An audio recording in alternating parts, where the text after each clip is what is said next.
So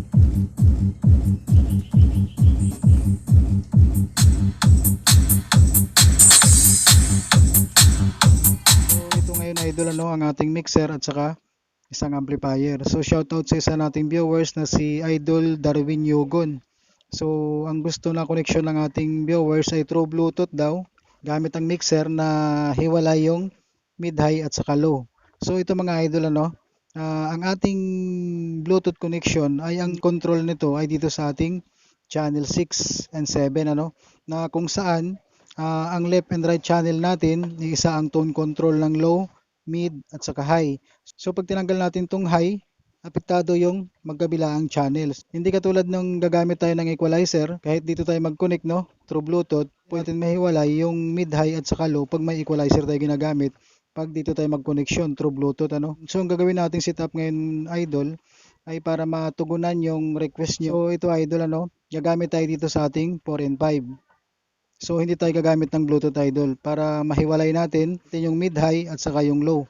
Channel 4 at saka channel 5 ang gagamitin natin dito. So pwede naman tayo dito magamit sa channel 1 at saka channel 2 ano. Ito idol no, gagamit na tayo dito ng OR cord para sa ating ganong setup. So ito muna ang iuna natin para ipakita natin na mas okay yung ganitong setup pag wala tayong equalizer na ginagamit lalo pag through Bluetooth connection tayo. So i-disregard muna natin yung Bluetooth connection. So ang gagamitin natin idol, itong BBPL2 Dual RCA. So dahil 4 and 5 ang gagamitin natin, dito lang tayo mag-line sa ating channel 4 at saka channel 5. So itong i-connect natin sa ating cellphone ano o source ng music. So ang susunod natin gagawin idol ay mag-output tayo sa ating main output ng ating mixer ano. Itong gagamitin natin yung dual PL ano, ayan.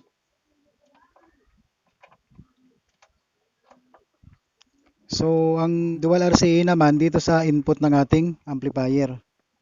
So, ito mga idol ano, itong ating channel 5 ay gagawin nating low.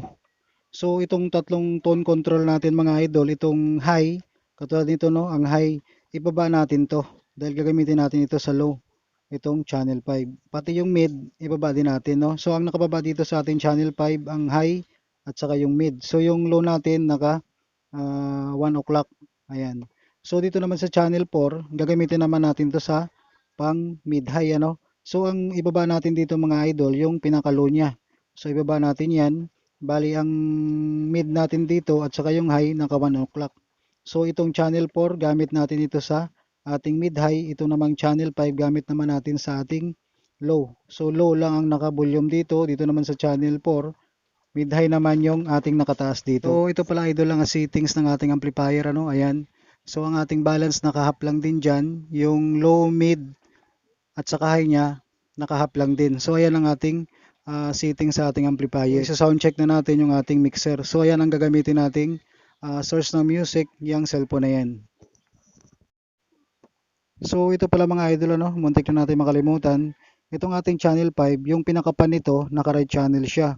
Ito namang ating channel 4, yung pinakapan nito, naka-left channel naman siya, no? Para yung right channel, left channel.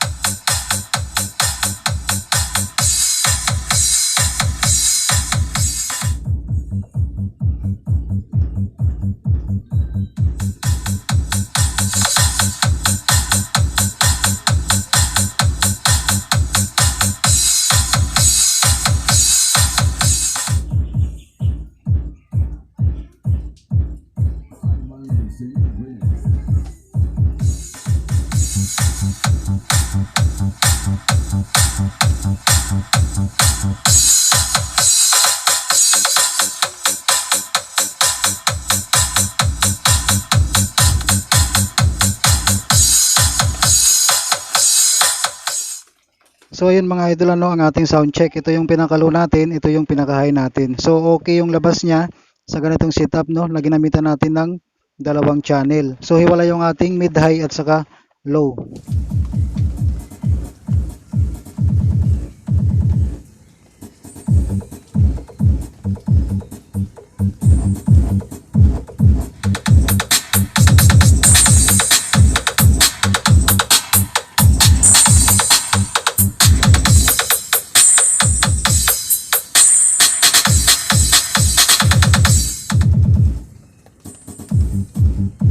Ang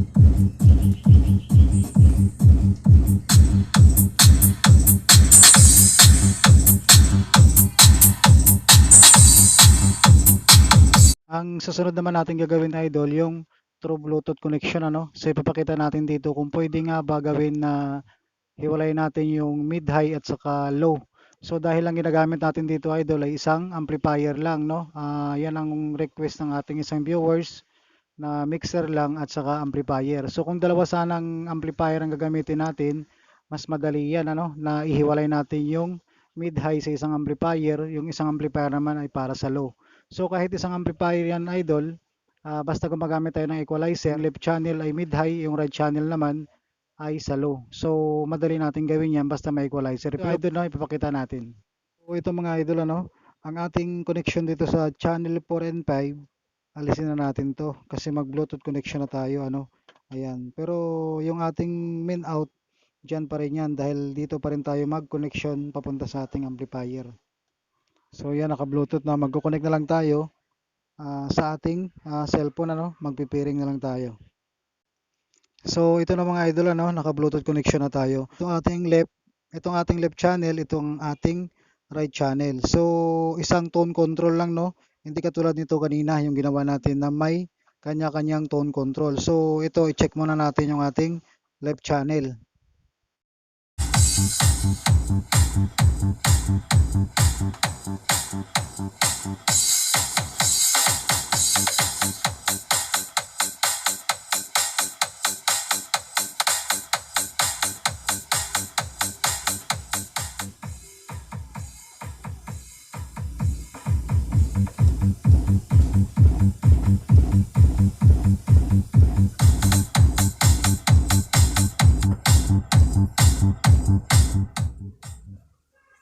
So, ayan idol ano, ang ating connection through Bluetooth na iisa lang ang control ng ating Bluetooth connection ano. Kailangan i-left channel natin at saka right channel para labas yung ating low at saka mid high. Pero pag nakagitna siya, no choice tayo kundi i-settings natin siya na pantay-pantay na. So, ayan idol ano, pili na lang kayo doon kung saan nyo gusto, yung una bang ginawa natin o yung itong pangalawa.